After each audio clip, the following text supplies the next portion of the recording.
town of Hollow Creek lay hidden between rolling hills and endless woods, a secluded place where time seemed to pause.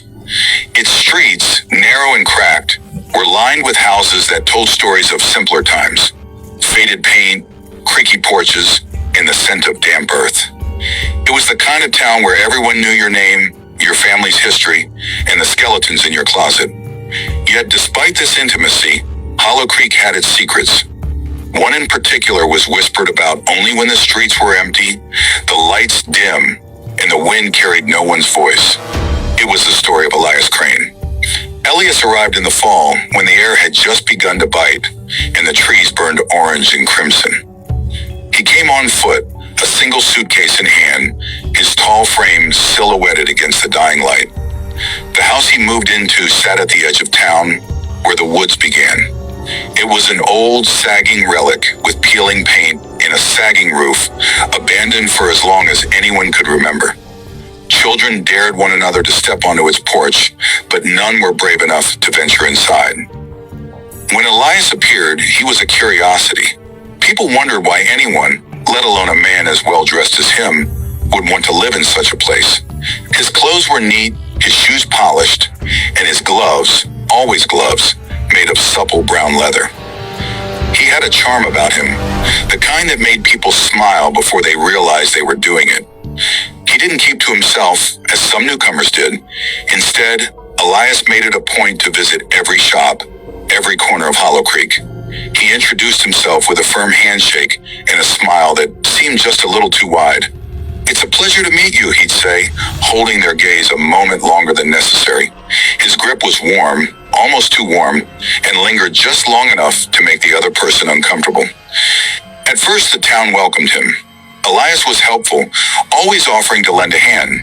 He repaired fences, carried groceries for the elderly, and even helped restore the church's weathered steeple. But what truly endeared him to the townsfolk was his work with children. He offered free piano lessons, his long fingers dancing over the keys with a grace that left everyone mesmerized. Yet despite his charm, there was something unsettling about Elias. The gloves, for one. No one ever saw him without them, not even in the heat of summer, and there was the way his presence seemed to linger after he left a room, as though he had left some part of himself behind. The first sign of trouble came with Mary Finch, the librarian. She had been one of the first to welcome Elias, shaking his hand warmly on his first day in town. A week later, she woke up with a sharp pain in her palm. By midday, a bruise had formed, 5 distinct fingerprints pressed into her skin. Over the next few days, her hand began to wither, the skin cracking and peeling as though it had been burned. She swore she could feel an invisible hand gripping her own when she was alone. Others soon followed. Charlie the butcher complained of an ache in his chest after Elias had clapped him on the back. The pain grew worse each day, spreading like a shadow through his body. He claimed he could feel fingers pressing into his ribs at night, as though trying to pry them apart. The whispers started soon after. People spoke of bruises that appeared overnight, of phantom touches and strange dreams. Some said they heard voices when they were alone, soft whispers urging them to do unspeakable things. Still, Elias continued to smile. He attended every church service, every town event, his gloved hands always reaching out and greeting. "It's a pleasure to meet you," he'd say, his voice smooth and inviting. By winter, the town was divided. Some saw Elias as a kind soul, misunderstood but harmless. Others avoided him, crossing the street when they saw him coming. But no one could deny the growing unease that seemed to seep into every corner of Hollow Creek. The breaking point came when Thomas, a respected member of the community, decided to confront Elias. He gathered a group of townsfolk, their courage bolstered by their numbers. Together they marched to the house at the edge of the woods, lanterns in hand. Elias greeted them at the door, his smile as wide and unsettling as ever. "Why do you fear me?" he asked, his voice as calm as a lullaby. "I only want to help." The group hesitated. The air inside the house felt heavy, oppressive. Elias removed his gloves with deliberate slowness, revealing hands that looked ordinary yet somehow wrong. "Let me show you," he said, stepping forward. Thomas tried to step back, but Elias was faster. His bare hand gripped Thomas's arm, sinking into his flesh like it was soft clay. Thomas screamed, a sound that echoed through the house and into the woods. The others fled, their courage shattered. The next morning, Thomas was found on the church steps, his skin pale and his eyes hollow. He spoke only once before collapsing. "Don't let him touch you." Elias disappeared that night, his house left empty, but the marks he left on Hollow Creek remained. The bruises, the whispers, the phantom touches, they never truly went away.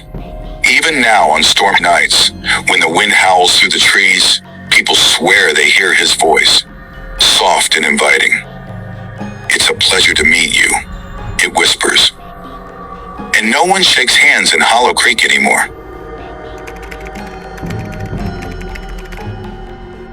It began as the kind of night small towns are built on. Quiet, ordinary, and still.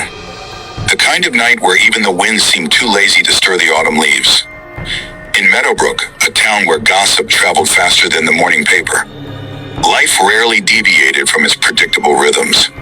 That was how people liked it, steady, unchanging. Until the man appeared at the gate.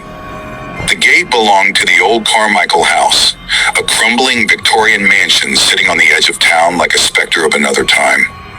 It had been abandoned for nearly 4 decades, its windows broken, its roof sagging, and its once pristine garden choked with wild vines and brambles. Parents warned their children to stay away, whispering about ghosts and tragedies that had long since been forgotten. Jacob Mullen, the high school science teacher, was the first to see him. It was late, just past midnight, and he'd stepped outside to let his golden retriever, Max, into the yard. The dog had barely set paw on the porch when it froze, its ears flattening and a low growl rumbling from its throat. Jacob followed Max's gaze and saw the figure standing at the Carmichael gate, bathed in the dim yellow light of a distant street lamp. The man stood perfectly still, his hands hanging limp at his sides, his head tilted slightly toward the house. He was tall, his soaked clothes clinging to his body like a second skin. In the faint light, Jacob thought he saw something dark dripping from his fingertips. Blood. Jacob opened his mouth to call out, but something about the man, the way he stood, unmoving, unblinking, chilled him to the core. Max whimpered, retreating to the safety of the house, but Jacob stayed rooted to the spot. Then, as if sensing he was being watched, the man turned his head. Slowly, deliberately. Even from across the street, Jacob felt the weight of his gaze, like icy fingers pressing against his chest. And then the man smiled. It wasn't a friendly smile. It was thin, stretched too wide across his pale face, exposing teeth that were unnaturally sharp. Jacob stumbled back into the house, slamming the door shut and bolting it for good measure.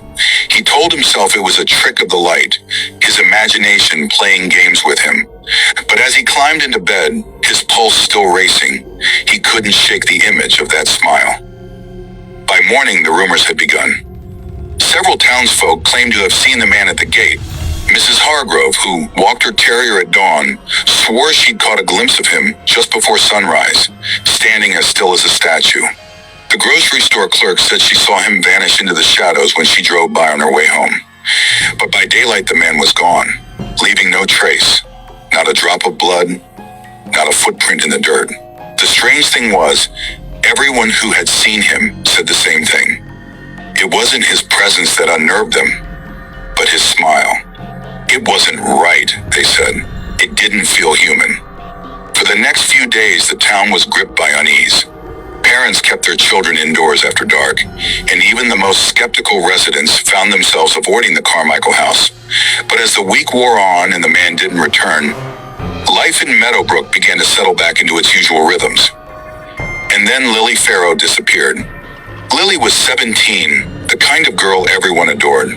Bright, kind, and full of plans for the future. She'd been working a late shift at the diner, chatting with the regulars and pouring endless cups of coffee. Her parents reported her missing when she didn't come home that night. A search party was organized. Volunteers combed the woods, the creek, and the narrow back roads leading out of town. Her bike was found leaning against the Carmichael gate. The police dismissed it as coincidence. Teenagers had always dared each other to sneak onto the Carmichael property, but those who had seen the man couldn't ignore the sick feeling in their stomachs. That night, Sarah Fletcher, the town librarian, found herself unable to sleep. She couldn't stop thinking about Lily's mother, crumpled on the diner steps, clutching her daughter's favorite sweater. As Sarah lay in bed, staring at the cracks in the ceiling, she felt a strange pull, a compulsion to get up and go outside. She couldn't explain it. It was as if an invisible hand was guiding her. The next thing she knew, she was standing at the Carmichael gate. The air was unnaturally cold, her breath fogging in front of her face. Her hand trembled as she reached out to touch the rusted iron bars. The man was waiting for her. He stood in the middle of the driveway, his wet clothes glistening under the pale moonlight. His smile was wider now, almost splitting his face in two. "Sarah," he said, his voice soft and melodious like a lullaby. "You've come." Her heart pounded. She wanted to run, to scream, but her body refused to obey. The man extended a hand, his fingers unnaturally long and thin, his nails jagged and blackened. "Touch me," he whispered. "That's all it takes." Sarah's hand moved against her will.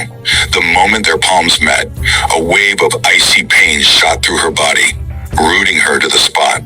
Her vision blurred, and she saw things, horrible things. She saw Lily, her face pale and lifeless, her body sinking into the earth beneath the Carmichael house. She saw others, faces she didn't recognize, screaming silently, their hands outstretched, as if begging for help. And she saw the man's true face, his skin peeling away to reveal a mass of writhing black tendrils. When Sarah woke, she was lying in her bed, her body drenched in sweat. The man, the gate, the visions, they were gone. But something was wrong.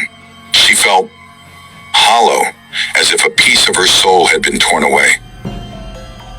The next morning, Sarah was gone.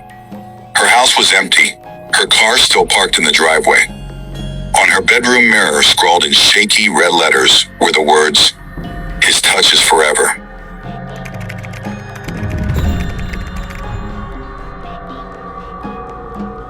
The town of Willowridge was the kind of place where time seemed to stand still. Its cobblestone streets, flanked by houses with white picket fences, felt like something out of a postcard. The air was crisp, carrying the faint scent of pine from the surrounding woods. But despite its charm, the town held a secret, a dark tale that no one spoke of openly. It centered on the old shed at the edge of town, an abandoned structure that had stood for decades, untouched and unexplained. When Sarah arrived to claim her late grandmother's house, she felt a mixture of sadness and nostalgia. The house was a quaint two-story with ivy creeping up its stone walls. She had spent her childhood summers here, chasing fireflies and listening to her grandmother's stories. But now, the house felt different, quieter, heavier, as though it carried the weight of something unseen. The shed stood at the far end of the backyard, half hidden by overgrown bushes. Sarah had always avoided it as a child, heeding her grandmother's warnings to stay away. "It's just old and unsafe," her grandmother would say, her tone betraying a hint of unease. But now, as an adult, Sarah was determined not to be swayed by old superstitions. The first few nights in the house were uneventful. Sarah busied herself with unpacking and cleaning, her mind occupied by the mundane tasks of settling in. But on the fourth night, as she lay in bed, a sound pulled her from the edge of sleep, a faint rhythmic tapping. Tap, tap, tap. She sat up, straining to listen. The noise was faint but persistent, coming from outside. Sliding out of bed, she tiptoed to the window and peered out. The backyard was bathed in pale moonlight, and the shed loomed like a dark silhouette against the trees.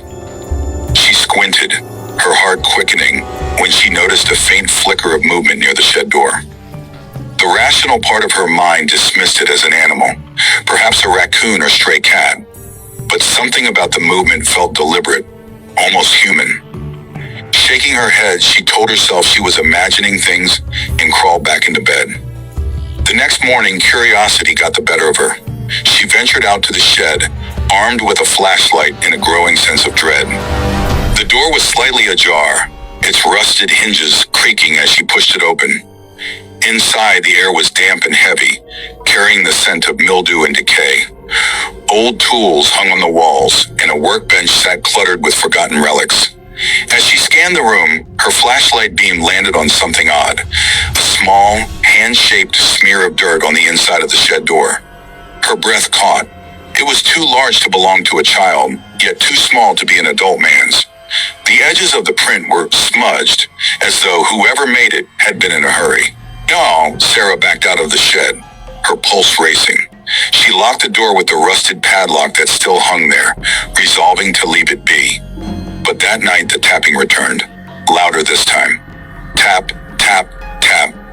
It was accompanied by a faint scratching, like fingernails dragging against wood. Sarah clutched her blanket tightly, her eyes fixed on the ceiling. She told herself it was the wind, or perhaps the branches of a nearby tree. But deep down, she knew better. Over the next few days, the noises grew more frequent. She began to notice other oddities. A faint metallic smell in the air around the shed, small footprints in the dirt that seemed to appear overnight, and the distinct feeling of being watched whenever she stepped into the backyard. One evening, as the sun dipped below the horizon, Sarah decided she couldn't take it anymore. She grabbed a flashlight and her grandmother's old gardening spade and marched out to the shed. She threw open the door, the spade raised like a weapon, and shouted, "Who's there?"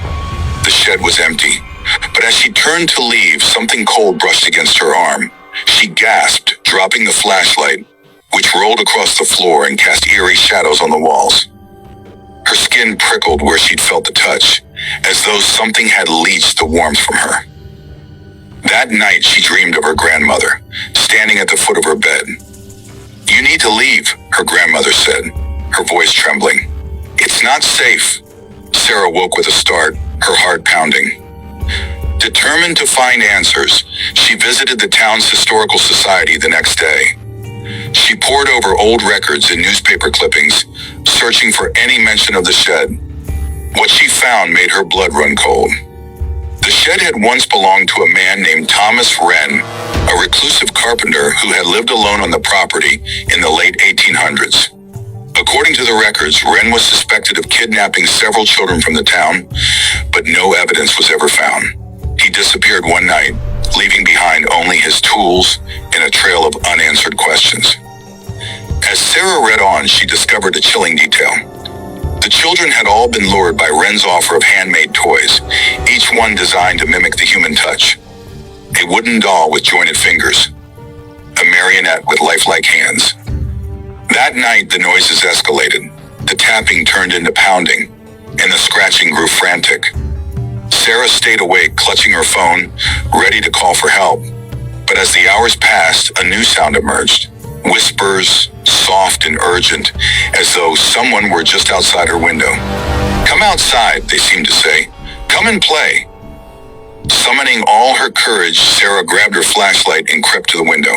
She saw nothing but the dark outline of the shed. But when she turned away, a cold, skeletal hand clamped down on her shoulder.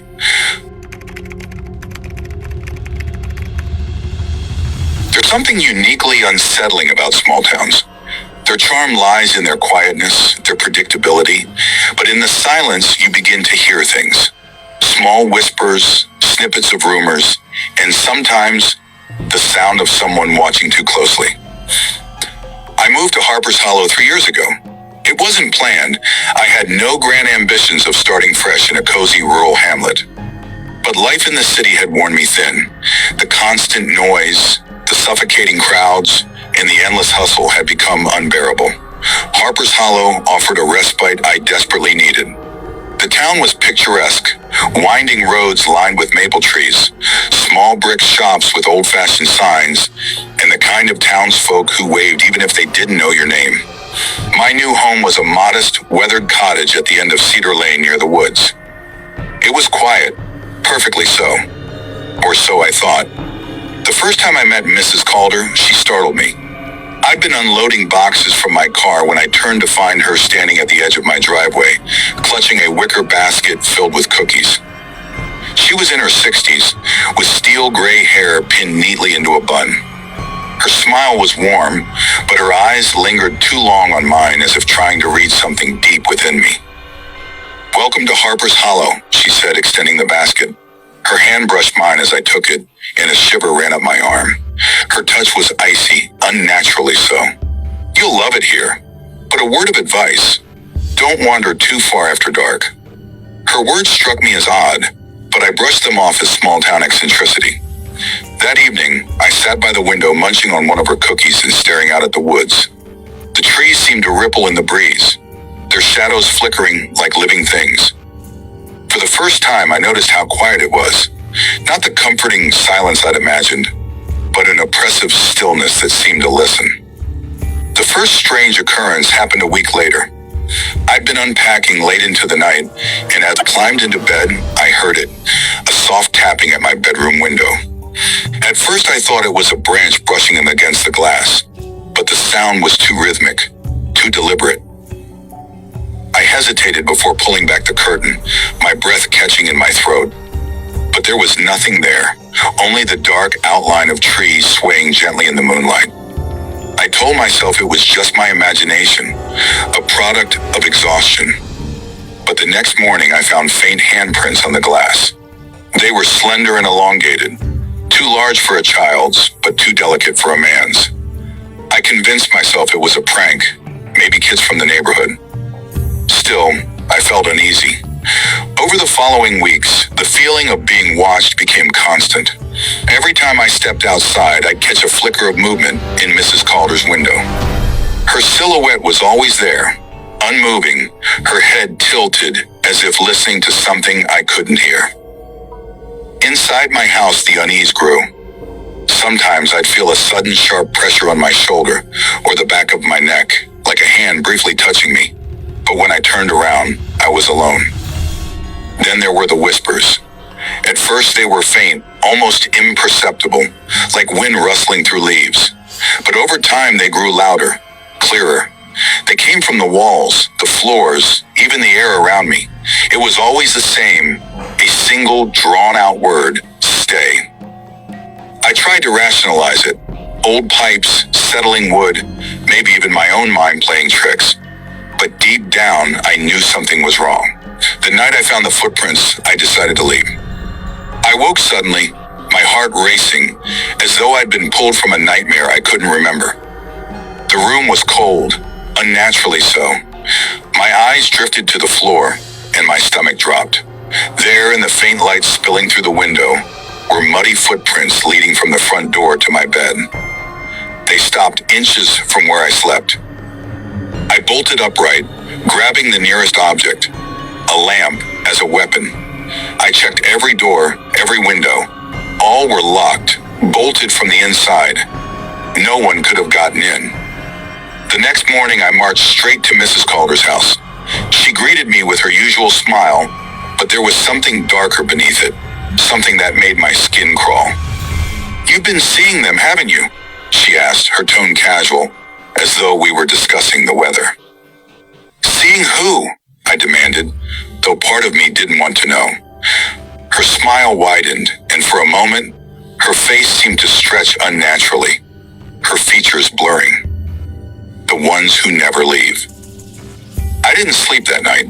Instead, I sat in my living room, clutching a kitchen knife and staring at the front door. Every shadow, every creak of the floorboards set my nerves on edge. Just before dawn, I decided I couldn't stay another day. I packed a bag, grabbed my car keys, and headed for the door. But as I reached for the handle, something stopped me. Hands. Yours, cold, invisible hands gripped my arms, my shoulders, my neck. They pushed me back, forcing me to stumble and fall to the floor. The whispers returned, louder now, swirling around me like a hurricane. And then above them all, a single voice cut through. "You belong here now."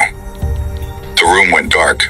When I woke, sunlight streamed through the windows and everything seemed normal. But it wasn't. I couldn't leave. Every time I tried, the hands would return, stronger, angrier. I'm not alone in the house anymore. I can feel them, always just out of sight, watching, waiting. A new neighbor moved in last week, a young woman with hopeful eyes and a wide smile. I stood at the edge of her driveway, a basket of cookies in hand, and greeted her the way Mrs. Calder had greeted me. "Welcome to Harper's Hollow," I said, lingering just a moment too long as I shook her hand. "Don't wander too far after dark. She belongs here now, just like I do." It was a quiet, unassuming town, tucked away from the rest of the world by miles of winding roads and dense forests. The days here were marked by simplicity, the sounds of wind rustling through the trees, the occasional murmur of the river in the distance, and the soft hum of trucks passing through. People didn't need to talk much in this town. They didn't have to. Lives were simple, predictable, until the day Emma arrived. Emma, a young woman in her late 20s, moved into the old house at the edge of town, the one no one had lived in for years. Her eyes were wide, her hair a pale shade of blonde that looked almost silver in the light, and she always seemed to be looking for something. People didn't ask questions, they didn't need to, but the moment she arrived, the town began to change.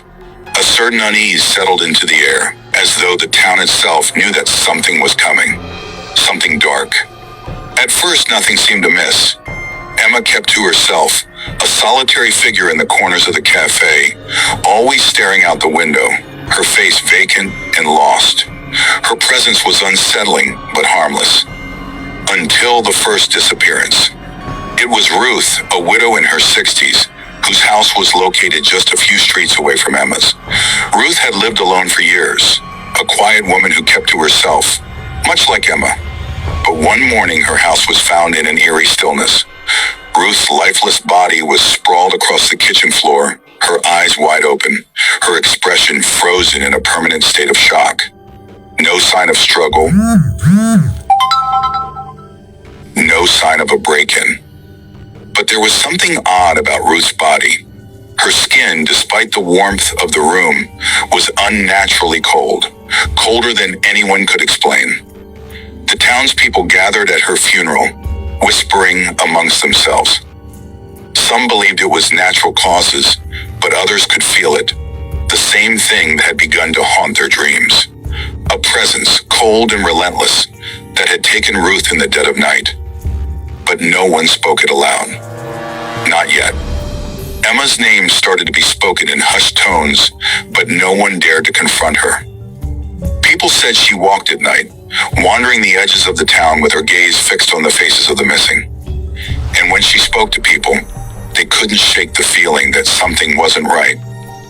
The touch of her hand, when she greeted them with a handshake or a polite pat on the back, was cold, but not just cold. It was an unnatural chill, the kind you'd feel in the grave. A few who dared to speak of it described it as a burning cold, as if ice had crept through their veins, freezing them from the inside out. Tom, one evening, the second disappearance occurred. Emily, a young woman with a bright smile and an infectious laugh, had been particularly close to Emma. The two had spent hours together, drinking coffee at the cafe, chatting about mundane things. But the next morning, Emily's family found her in the living room, curled up on the couch as if she were simply sleeping. The only problem was that her body was rigid, her skin as cold as ice. Her mother screamed in horror when she touched Emily's hand, stiff, unmoving, and colder than anything humanly possible. But it wasn't just the cold, it was the marks. 2 distinct handprints were etched into Emily's shoulder, as though someone had gripped her with an inhuman force. The skin around the marks was pale, bruised, as though the touch had imprinted something dark and terrible into her flesh. The town was shaken, but still, no one could bring themselves to speak against Emma. She remained as silent as ever, walking the streets at night, always alone. She was becoming a ghost to the town, slipping in and out of sight like a shadow.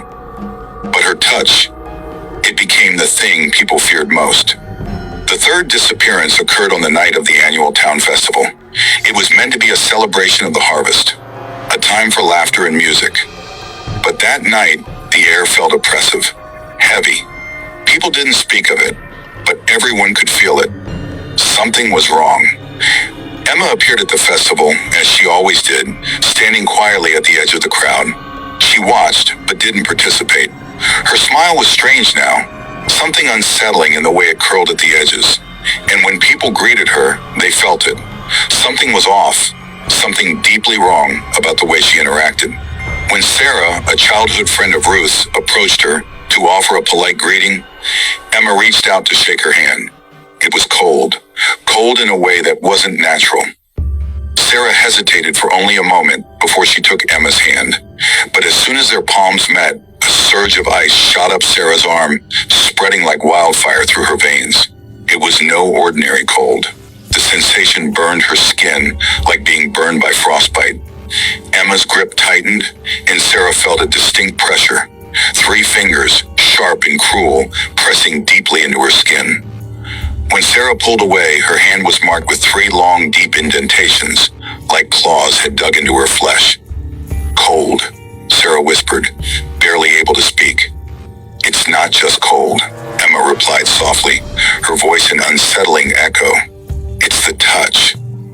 Sarah didn't understand then, but she would soon. The night was long, and as Sarah lay in bed that evening, she felt the lingering cold from Emma's touch. It gnawed at her, hollowing her out from the inside. The marks on her arm burned, the skin raw and tender, even though there was no visible injury. And then, as the night deepened, she felt something else. An oppressive presence, heavy and malignant, creeping over her. Sarah tried to shake it off, but it wouldn't go away. It was like an invisible weight was pressing down on her chest, suffocating her. The room grew colder, colder than it had ever been before, until her breath came out in mist. She tried to scream, but no sound came. Her throat closed up as if invisible hands were choking her. She couldn't move, she couldn't escape. And then she saw Emma, standing in the doorway of her room, her eyes hollow, her smile twisted and cruel. You can't escape it, Sarah, Emma whispered, her voice distant and hollow. It's in the touch, and it's in you now. In that moment, Sarah understood. The cold wasn't just cold. It was a presence. It had latched onto her through Emma's touch, and now it was inside of her, waiting, feeding on her fear. The darkness took her then, slowly, suffocatingly. The cold wrapped around her, and her heart seemed to stop. She didn't scream. She couldn't. There was only the touch of something inhuman, cold and endless. The next morning, Sarah was gone, vanished. No trace, no sign of where she had gone or how. Her family searched, but there was nothing to find. Emma simply went about her day as if nothing had happened, greeting people with that unsettling smile. Her presence in the town grew more pronounced. People began to avoid her, crossing the street when they saw her walking. But it didn't matter. Emma knew something that no one else did. She was untouchable. The town went quiet after Sarah's disappearance. The disappearances slowed, but Emma remained. The marks on Sarah's arm, the cold that had filled her veins, still haunted the townspeople. Even though they would never speak of it aloud, they knew better. There was a truth now, a dark, unshakable truth. The touch had been passed on. Emma was still there, still waiting, and the town would never be the same again. The end.